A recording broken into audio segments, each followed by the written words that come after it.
listening to an audio article by the Common Constitution.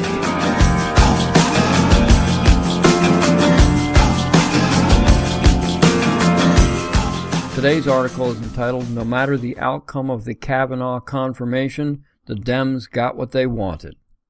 Man, am I getting tired of writing and talking about Senate confirmation hearings, Brett Kavanaugh, and phony witnesses. But as I stated before, this saga is sucking the oxygen out of most everything else happening.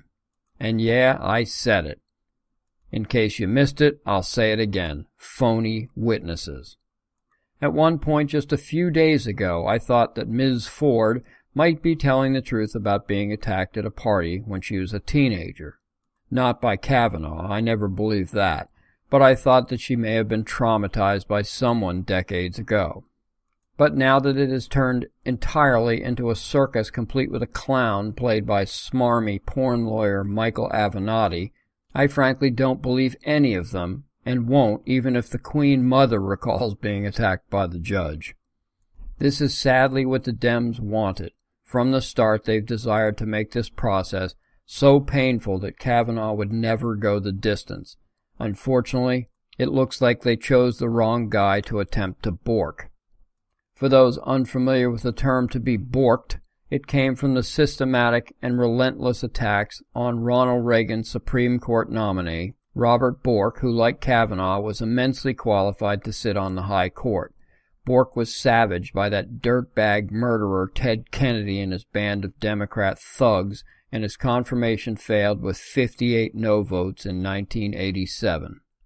Kavanaugh has repeatedly and emphatically stated that he will not be driven out. This clearly appears, at least to me, to be the mark of an innocent man who knows he is being railroaded and is willing to suffer through all of it for the sake of the truth, his family, and his good name.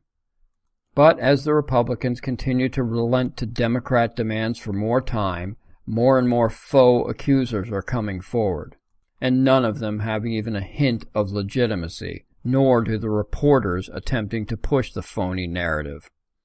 On Monday, the Political Insider wrote that, quote, CNN contributor Brian Kerim reported Monday that police in Montgomery County, Maryland, were investigating an assault allegation against Supreme Court nominee Brett Kavanaugh, unquote.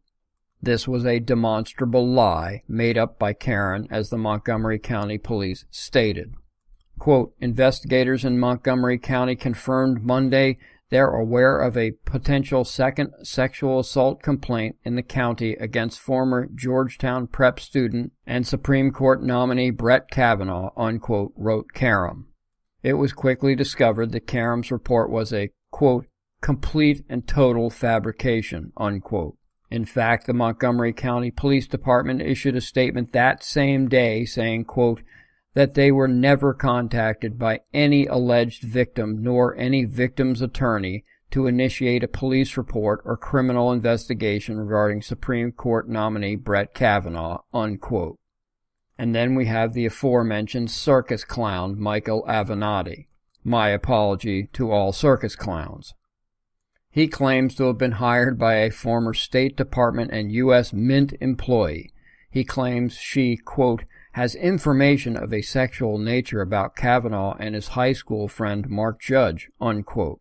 And we must believe her because she apparently, quote, has multiple security clearances, unquote, according to the most reputable Avenatti. Didn't Brennan and James Clapper et al. Also have multiple security clearances? Just asking. So here we are, up to our necks in scum. And as I said, this is exactly what the Dems have hoped for. No matter what the outcome of this confirmation, it looks like they may have achieved their ultimate goal. This farce of a hearing is a warning to any good man or woman to never again come forth to accept another high-profile government position, at least not one who will have to endure public hearings such as this. The Dems now have their blueprint and a plethora of more than willing conspirators in the media, the deep state, and slip-and-fall lawyers. Hat tip Mark Levin. It is utterly despicable, and these are despicable people. Thank you for listening.